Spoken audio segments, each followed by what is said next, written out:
Hi guys, ako si Bruja at ngayon magbe-bake tayo ng banana strawberry bread with strawberry swirl.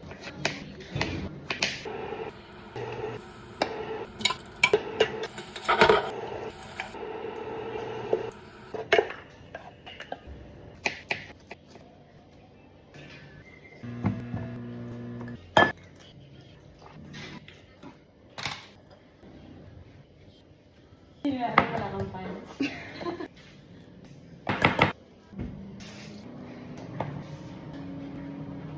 Oh.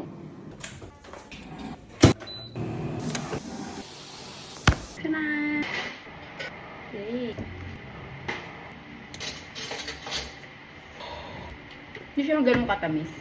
Hindi rin ganun kaano yung swirl sa ibabaw. Medyo parang maasim-asim na part. Hindi siya maasim talaga. Sarap. Okay din siya. Pwede ko itong baon bukas sa gym.